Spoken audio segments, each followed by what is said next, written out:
और बुलेटिन का आगाज करेंगे। केंद्रीय वित्त मंत्रालय ने राजस्थान के पर्यटन विभाग द्वारा भेजी गई करीब 145 करोड़ की 2 बड़ी योजनाओं को मंजूरी दी है।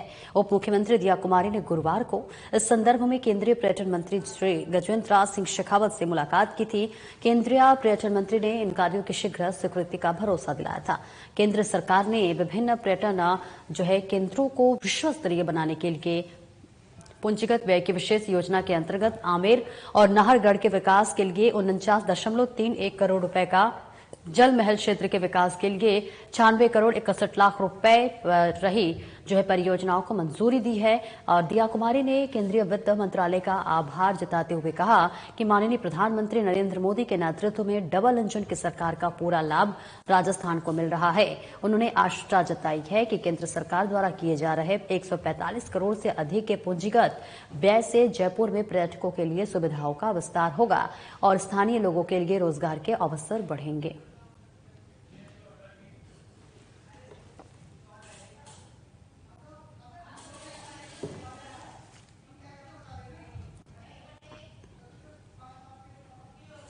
और मुख्यमंत्री भजनलाल शर्मा द्वारा चिकित्सा सेवाओं से संबंधित विभिन्न काउंसिल के कामकाज की समीक्षा के निर्देशों की पालना में गुरुवार को आरएमएससीएल की प्रबंध निदेशक नेहा गिरी ने फार्मेसी काउंसिल पहुंचकर निरीक्षण किया और कहा कि वहां संपादित होने वाले कार्यों का जायजा लिया। गिरी ने कार्मिकों को उससे रजिस्ट्रेशन प्रक्रिया, लंबित आवेदनों एवं काउंसिल की अन्य गतिविधियों के बारे में विस्तार से जानकारी ली। उन्होंने काउंसिल में कार्यरत कार्मिकों और उनको आवंटित कार्यों के बारे में भी जानकारी ली। साथ ही काउंसिल के नियम, प्रक्रियाओं आदि के बारे में समीक्षा की।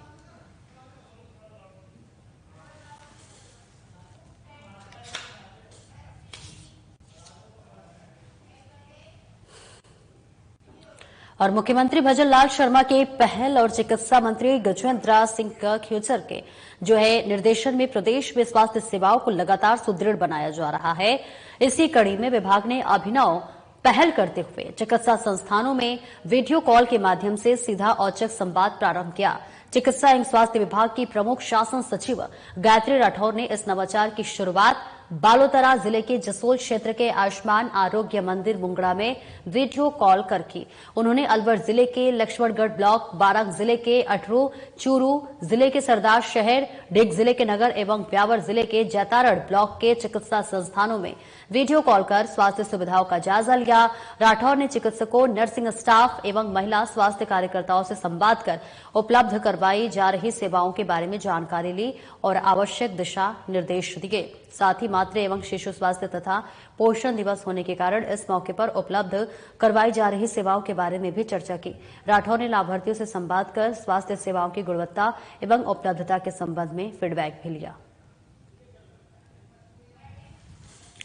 तो तस्वीरें आपको दिखा रहे हैं जहां पर मुख्यमंत्री भजनलाल शर्मा की पहल और चिकित्सा मंत्री गजेंद्र सिंह खेवसर के निर्देशन में प्रदेश में स्वास्थ्य सेवाओं को लगातार सुदृढ़ बनाया जा रहा है। इसी कड़ी में विभाग के अभिनव पहल करते हुए चिकित्सा संस्थानों में वीडियो कॉल के माध्यम से सीधा औचक संवाद प्रारंभ किया है। चिकित्सा एवं स्वास्थ्य विभाग के प्रमुख शासन सचिव गायत्री राठौर ने इस नवाचार की शुरुआत बालोतरा जिले के जसोल क्षेत्र के आयुष्मान आरोग्य मंदिर मुंगड़ा में वीडियो कॉल कर की है। उन्होंने अलवर जिले के लक्ष्मणगढ़ ब्लॉक, बारां जिले के अटरू, चूरू जिले के सरदार शहर, डिग जिले के नगर एवं ब्यावर जिले के जैतारड़ ब्लॉक के चिकित्सा संस्थानों में वीडियो कॉल कर स्वास्थ्य सुविधाओं का जायजा लिया। राठौर ने चिकित्सकों, नर्सिंग स्टाफ एवं महिला स्वास्थ्य कार्यकर्ताओं से संवाद कर उपलब्ध करवाई जा रही सेवाओं के बारे में जानकारी ली, आवश्यक दिशा निर्देश दिए। साथ ही मातृ एवं शिशु स्वास्थ्य तथा पोषण दिवस के कारण इस मौके पर उपलब्ध करवाई जा रही सेवाओं के बारे में चर्चा की।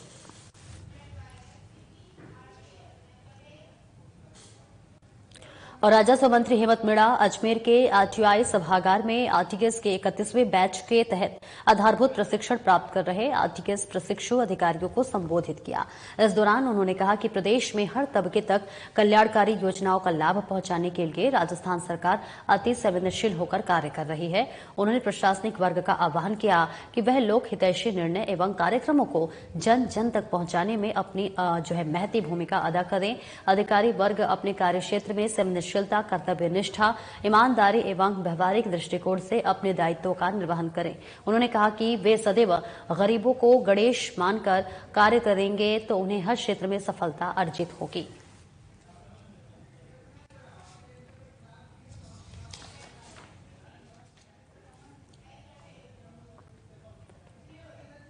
और मानव आकांक्षा अधिकार अभियान ट्रस्ट के द्वारा सर्दी से बचाव के लिए सिरोही जिले के राजकीय विद्यालयों के छात्र छात्राओं को 5500 कंबल वितरण का अभियान शुभारंभ बुधवार को सिरोही नगर के राजकीय उच्च प्राथमिक विद्यालय टांकरिया से किया गया।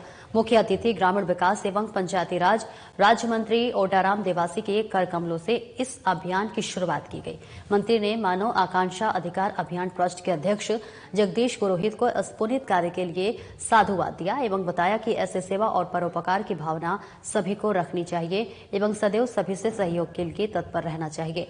इस दौरान अतिथियों के हाथ से विराजमान सभी छात्र छात्राओं को कंबल वितरित किए गए और कंबल वितरण अभियान का शुभारंभ किया गया। वहीं कार्यक्रम की अध्यक्षता जिला कलेक्टर अल्पा चौधरी ने की।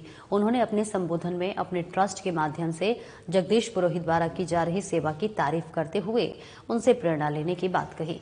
उन्होंने इस मौके पर छात्र छात्राओं को आगे बढ़ने और सेवा कार्य करते रहने के लिए प्रोत्साहित किया।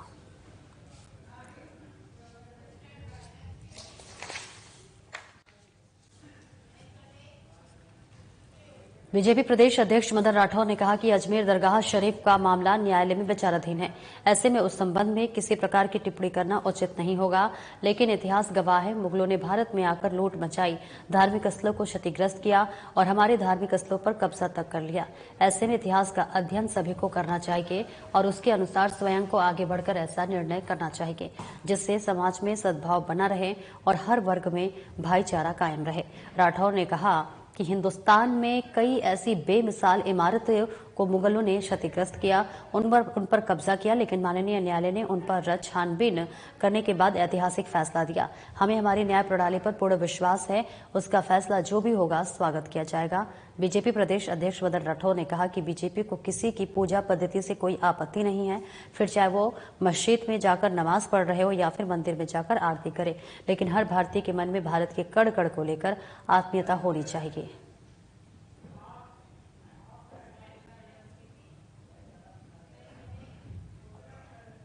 और श्रीयादे माटीकला बोर्ड अध्यक्ष प्रहलाद राय टाक ने कहा कि सरदार माटीकला कामगारों के उत्थान के लिए संकल्पबद्ध है। कामगारों के विकास के लिए कई योजनाएं भी चलाई जा रही है।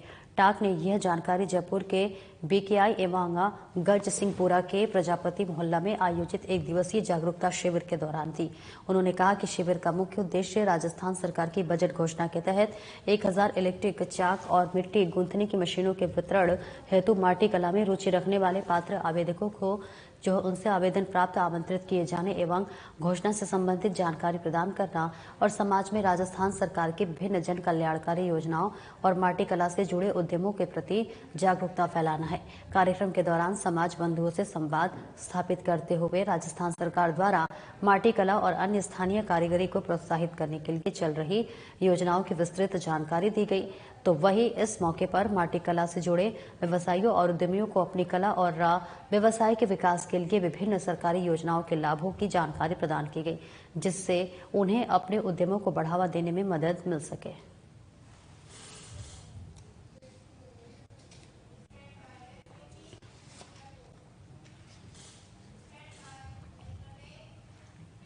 और कांग्रेस नेता सह पूर्व मंत्री प्रताप सिंह खाचरीवास ने कहा कि बांग्लादेश में हिंदुओं की और मंदिरों की सुरक्षा खतरे में है। केंद्र में बीजेपी की सरकार है। भारत सरकार की जिम्मेदारी बनती है कि बांग्लादेश के अल्पसंख्यकों और हिंदुओं की सुरक्षा के लिए सख्त कदम उठाए।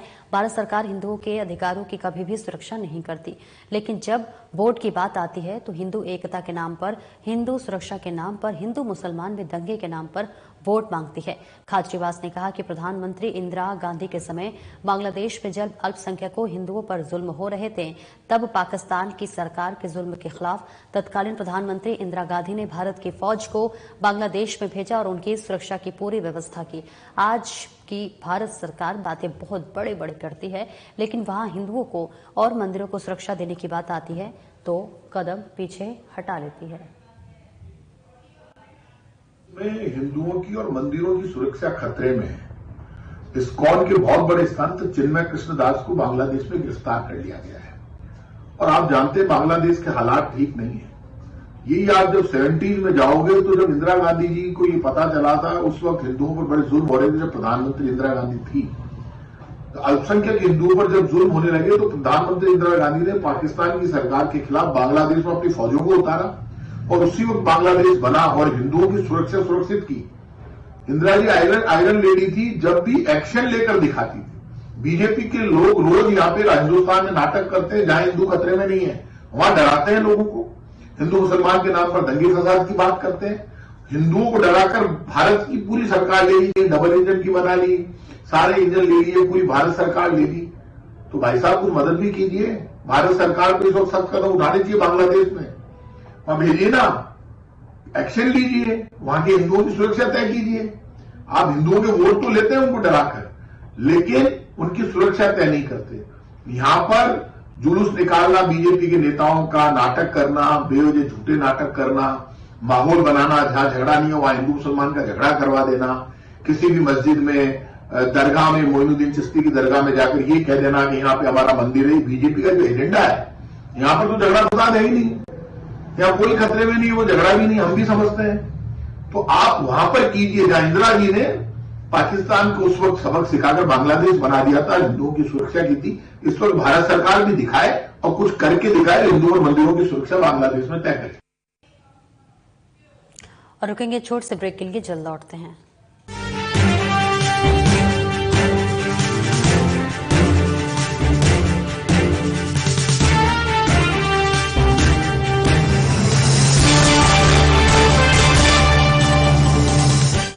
Market access, resources, infrastructure, policy, skills and quality of life. Rajasthan has it all. Explore a world of opportunities at the Rising Rajasthan Global Investment Summit. Register today.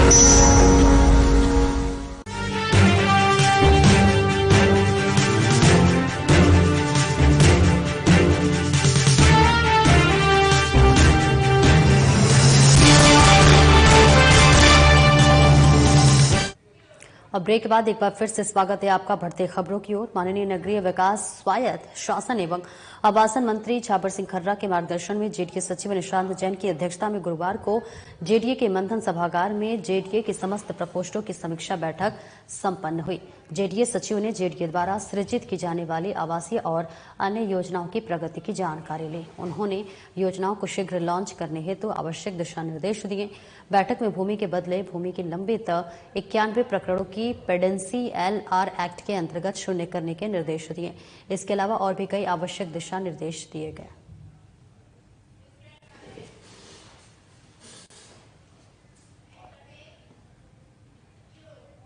और जयपुर विकास प्राधिकरण द्वारा कई प्रमुख मार्गों को कब्जा अतिक्रमण मुक्त करवाया गया।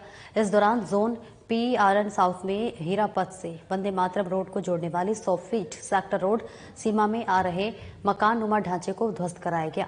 वहीं ज्योति विहार विस्तार की सीमा से लगते हुए 100 फीट जो है सेक्टर रोड सीमा के साथ साथ हनुमंत विहार और कीर्ति सागर एक F ब्लॉक के बीच 40 फीट रोड सीमा को कब्जा अतिक्रमण मुक्त करवाया गया। साथ ही ग्राम मानपुर देवरी और गोलियावास में निमड़ी वाले बालाजी के पास सरकारी भूमि को कब्जा अतिक्रमण मुक्त करवाया गया। उप महानिरीक्षक पुलिस कैलाश चंद्र विश्नोई ने बताया कि उक्त कार्यवाहियां मुख्य नियंत्रण प्रवर्तन आदर्श चौधरी के पर्यवेक्षण में उप नियंत्रक प्रवर्तन प्रथम अधिकारी जोन PRN साउथ और प्राधिकरण में उपलब्ध जाब्ते लेबर गार्ड एवं जोन में पदस्थापित राजस्व व तकनीकी स्टाफ की निशानदेही पर प्रवर्तन दस्ते द्वारा संपादित की गई।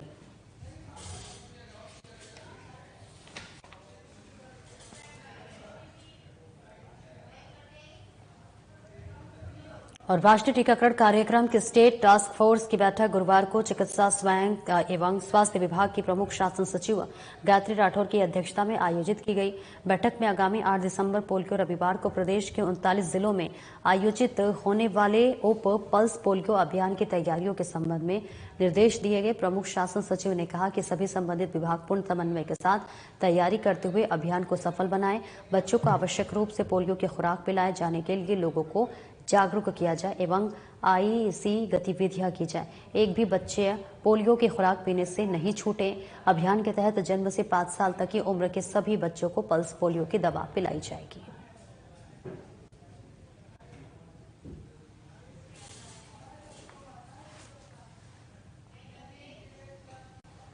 सलेमपुर थाना पुलिस ने बड़ी कार्रवाई करते हुए 25,000 की इनामी अपराधी खेड़ला बुजुर्ग निवासी बबलेश गुर्जर को गिरफ्तार किया है। अपराधी पर भरतपुर के नदबई थाने के करीब 1 साल पुराना मामला दर्ज है। थाना अधिकारी हरेंद्र सिंह के नेतृत्व में constable Dheeraj Singh, Bunty Kaushalendra cyber cell के सोनू की टीम गठित की। थाना अधिकारी ने बताया कि आरोपी जयपुर में कंपनी में फूड डिलीवरी का काम करता था। दौसा एवं जयपुर पुलिस की दबिश के दौरान लालसोट बाईपास पुलिया से सलेमपुर पुलिस ने गिरफ्तार किया है।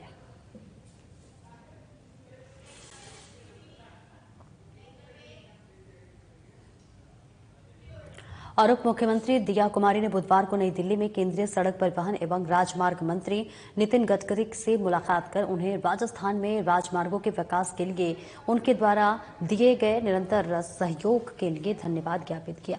आपको बता दें कि पिछले 10 साल में केंद्र सरकार ने राजस्थान में सड़क तंत्र को मजबूत करने के लिए लगभग 1 लाख करोड़ के कार्यों को स्वीकृत किया है। दिया कुमारी ने उन्हें आश्वस्त किया है कि राज्य में सड़क तंत्र को मजबूत करने के लिए स्वीकृत की गई विभिन्न योजनाओं को समयबद्ध क्रियान्वयन के लिए राज्य सरकार हर संभव सहयोग प्रदान करेगी। उन्होंने राजस्थान को सेंट्रल रोड तथा इंफ्रास्ट्रक्चर फंड सीआरपीएफ से ज्यादा उनके सड़कें स्वीकृत करने के साथ साथ कई महत्वपूर्ण कार्यों की भी मांग की है।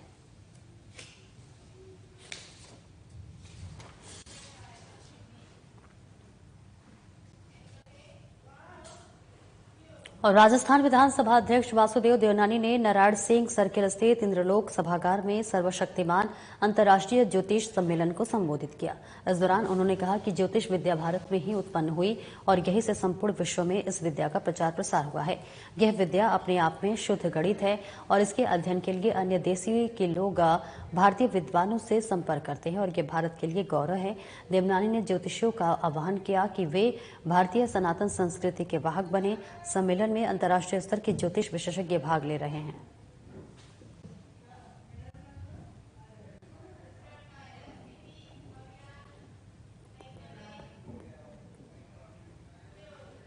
आमजन के बेहतर स्वास्थ्य के लिए प्रधानमंत्री नरेंद्र मोदी के आह्वान पर आयुष मंत्रालय भारत सरकार द्वारा पूरे देश में प्रकृति परीक्षण किया जा रहा है और इसी कड़ी में राष्ट्रीय आयुर्वेद संस्थान मादन विश्वविद्यालय जयपुर के कुलपति प्रोफेसर संजू शर्मा ने अपना प्रकृति परीक्षण करवाकर देश का प्रकृति परीक्षण अभियान का शुभारंभ किया। कुलपति प्रोफेसर संजू शर्मा ने बताया कि प्रधानमंत्री नरेंद्र मोदी के आह्वान पर और आयुष राज्य मंत्री प्रताप राव जाधव की प्रेरणा से आयुष मंत्रालय भारत सरकार द्वारा पूरे देश में प्रकृति परीक्षण का अभियान चलाया जा रहा है, जिसका नाम देश का प्रकृति परीक्षण है। इस अभियान के अंतर्गत हमारे संस्थान में सभी चिकित्सकों, शिक्षकों और इसी के साथ साथ विद्यार्थियों और अस्पतालों में आने वाले रोगियों और उनके परिजनों का प्रकृति परीक्षण किया जा रहा है। साथ ही सभी देशवासी अपना प्रकृति परीक्षण करवाकर अपनी प्रकृति को जानें, जिससे कि हमें जानकारी होगी कि हमें कौन कौन सी बीमारियां हो सकती हैं, हम किस तरह की चिकित्सा ले सकते हैं या फिर किन किन बीमारियों से हम अपना बचाव कर सकते हैं। यह प्रकृति परीक्षण हमारे लिए बहुत आवश्यक है, साथ ही हमारी चिकित्सा और देश के लिए भी बहुत आवश्यक है। देश में जो बीमारियां बढ़ रही हैं उनको हम समय पर कम करने का प्रयास कर सकें।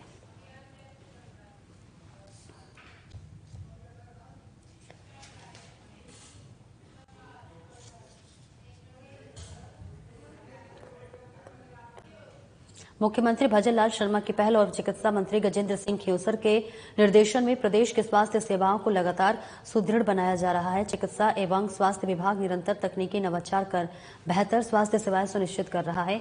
इसी कड़ी में विभाग ने अभिनव पहल करते हुए चिकित्सा संस्थानों में वीडियो कॉल के माध्यम से सीधा औचक संवाद प्रारंभ किया है। चिकित्सा एवं स्वास्थ्य विभाग के प्रमुख शासन सचिव गायत्री राठौर ने इस नवाचार की शुरुआत बालोतरा जिले के जसोल क्षेत्र के आयुष्मान आरोग्य मंदिर मुंगड़ा में वीडियो कॉल करके उन्होंने अलवर जिले के लक्ष्मणगढ़ ब्लॉक, बारांग जिले के अटरू, चूरू जिले के सरदार शहर, डीग जिले के नगर एवं ब्यावर जिले के जैतारड़ ब्लॉक के चिकित्सा संस्थानों में वीडियो कॉल कर स्वास्थ्य सुविधाओं का जायजा लिया।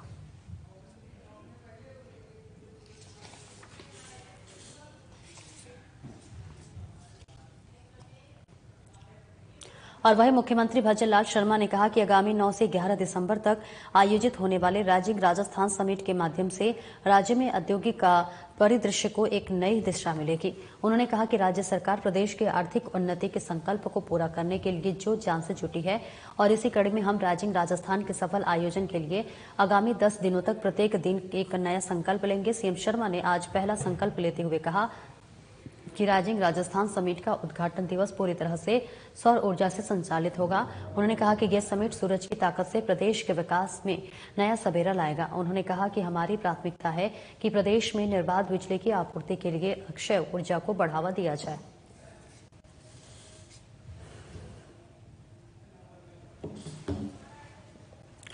तो देखिए तस्वीरें आपको दिखा रहे हैं जहां पर जयपुर में राजिंग राजस्थान ग्लोबल समिट पर चर्चा की गई। मुख्यमंत्री लेंगे कई नव संकल्प। सूरज की ताकत से आएगा विकास का नया सवेरा। सभी वर्गों को भागीदार बनने का आह्वान किया। जहां मुख्यमंत्री भजन लाल शर्मा ने कहा कि आगामी 9 से 11 दिसंबर तक आयोजित होने वाले राजिंग राजस्थान समिट के माध्यम से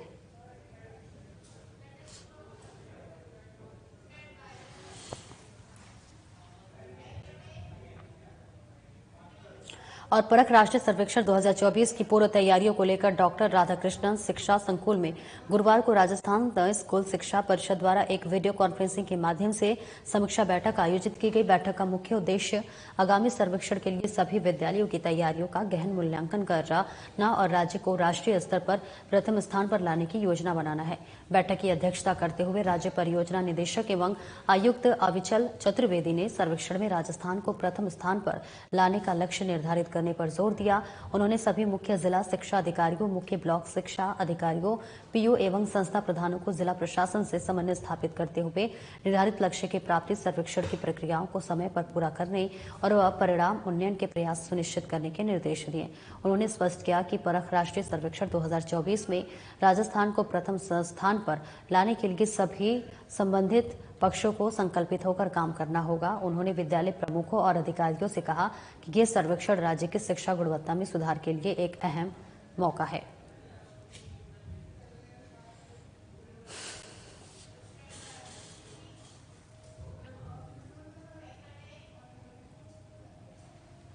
और संसदीय कार्य विधि एवं विधिक कार्य मंत्री जोगाराम पटेल ने जोधपुर जिले के ग्राम पंचायत गंगाड़ा की राजकीय उच्च माध्यमिक विद्यालय मध्य पूर्व पुलिस चौकी ने गुरुवार को 19,86,000 रुपए की लागत से नवनिर्मित कक्षा कक्ष का विधिवत रूप से फीता काटकर लोकार्पण किया। संसदीय कार्य मंत्री पटेल ने कहा, माननीय मुख्यमंत्री भजन लाल शर्मा के नेतृत्व में प्रदेश सरकार शैक्षणिक उन्नयन एवं विद्यालयों में अवसंरचना विकास के कृत संकल्पित है। उन्होंने कहा कि कक्षा कक्ष, लैब, पुस्तकालय एवं शौचालय निर्माण के लिए इस बजट में 350 करोड़ रुपए और प्रदेश के 750 विद्यालयों के भवनों की मरम्मत के लिए 100 करोड़ रुपए का बजट आवंटित किया गया है।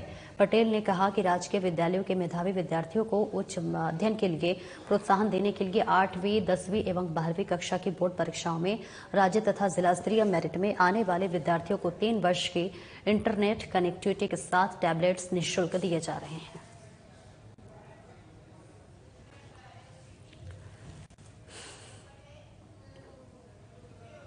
खबर जयपुर से है, जहां पर सेक्टर 29 प्रताप नगर में श्री श्याम भजन संध्या का कार्यक्रम राजकुमार प्रॉपर्टी एवं कंस्ट्रक्शंस के द्वारा कराया गया है। कार्यक्रम में श्याम बाबा का गुणगान करते हुए कलाकारों ने एक से बढ़कर एक श्याम भजनों की प्रस्तुति दी। आपको बता दें कि बाबा को 56 भोग के साथ पुष्प वर्षा सहित बाबा का भव्य दरबार सजाया गया और इस दौरान काफी संख्या में श्याम भक्त कार्यक्रम में मौजूद रहे। कलाकारों ने श्याम भक्तों को झूमने पर मजबूर कर दिया। श्याम बाबा का भव्य दरबार सजाकर श्रृंगार भी किया गया और इस दौरान बाबा की भजन संध्या में संगनेर एसीपी विनोद कुमार शर्मा भी भजन संध्या में पहुंचे। इस दौरान आयोजनकर्ताओं के द्वारा एसीपी विनोद शर्मा का स्वागत सत्कार भी किया गया।